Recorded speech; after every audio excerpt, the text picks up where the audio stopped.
Мы в этом году впервые практически на такой регулярной, стабильной основе выполняем президентскую программу ознакомления наших уважаемых молодых гостей, молодых относительно, не самых молодых, да, вот людей опытных, зрелых, но в то же время еще представляющих молодое поколение, ознакомление с нашей страной.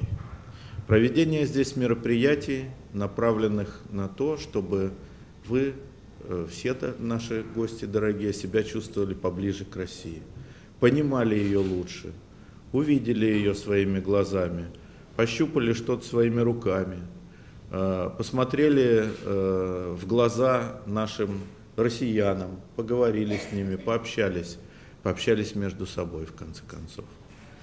Но главная цель всей этой нашей работы направлена на одно, на то, чтобы укрепить отношения, дружбы, а в нашем случае со странами, которые образовались на постсоветском пространстве, братские отношения, традиционные отношения.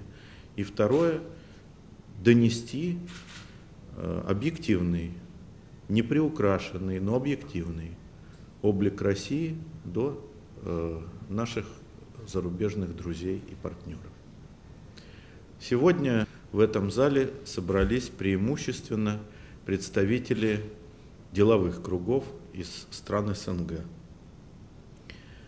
Представители тех кругов, которые ежедневно, постоянно ощущают пульс экономических событий в своих странах, пульс взаимоотношений в сфере бизнеса, экономики между Россией и теми странами, которые они представляют. Но есть здесь и представители общественности, и представители журналистских кругов зарубежных стран.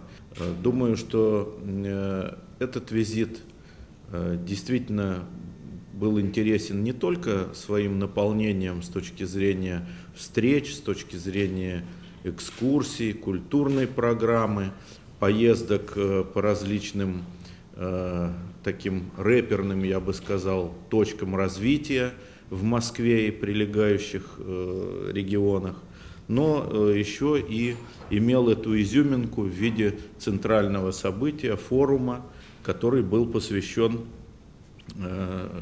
вопросам экономической интеграции, создания единого экономического пространства и рассматривал потенциал именно молодежи, молодого бизнеса наших стран в этом процессе, в этом строительстве. Беларусь всегда была очень близко с Россией. И кроме того, что наш объем валового производства более чем на 90% он увязан с Россией, и никогда ни культурные, ни какие-то иные связи не разрывались, в принципе, да, может быть, потому что мы очень близко с Россией. И, конечно, экономически мы очень связаны с российской экономикой, белорусская экономика. Любые какие-то положительные этапы развития российского производства, российские какие-то научные достижения, технологические достижения, они очень быстро находят применение в сфере белорусского производства. Ну и, конечно, если какие-то кризисные моменты происходят в России, они очень таким сложным эхом отдают по белорусской экономике, потому что все-таки перерабатывающая такая направленность нашей, машиностроительная направленность нашей экономики, она не может существовать без России.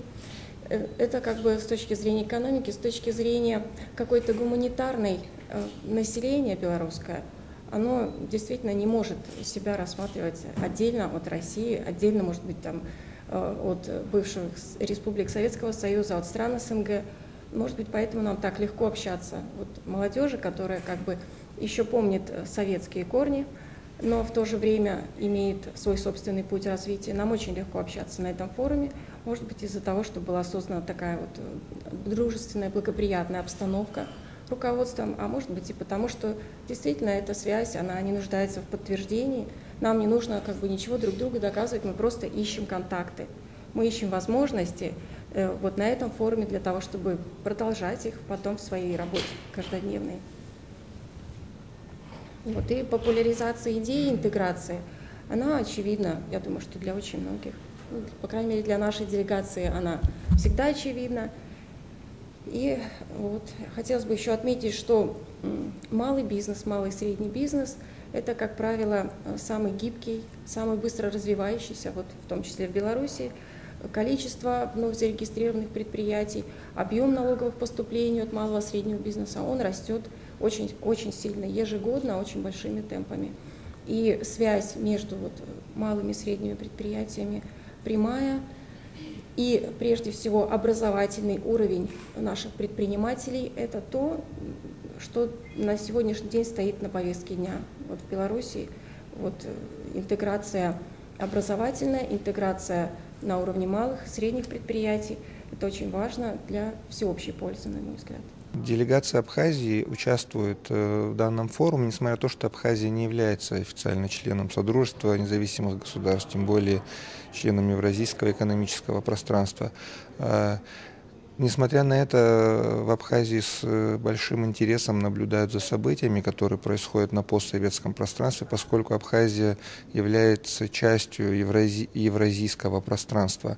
Мы живем в условиях нарастающих процессов глобализации. Сегодня становится очевидным, что странам в одиночку сложно выжить и успешно конкурировать в бушующем мире конкуренции.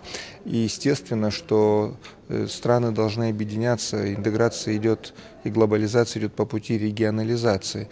Естественно, на постсоветском пространстве формируется новая интеграционная группировка, которая вырастает на базе бывшего Советского Союза, но, естественно, на качественно новом уровне.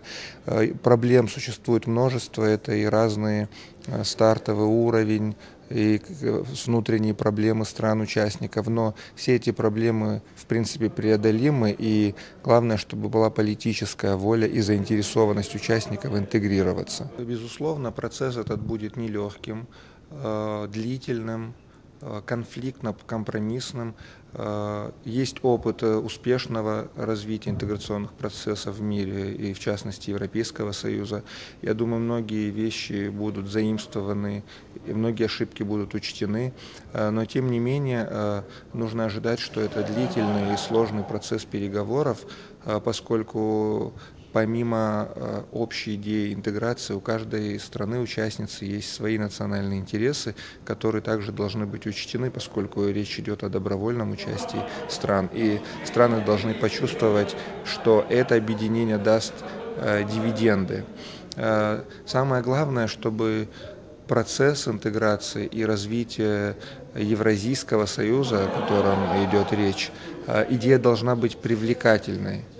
И страны должны стремиться стать участниками этого союза. Как мы видим, многие страны, которые не входят в Европейский Союз, пытаются стать членом этой организации только лишь потому, что они ассоциируют и связывают свое будущее с чем-то более светлым и лучшим. То же самое, если евразийское пространство, Евразийский союз сможет показать, что это благо для участников, тогда он будет привлекательным для других стран, и этот союз будет расширяться. Но пока это всего лишь идеи, и будем надеяться, что они будут воплощаться в жизнь.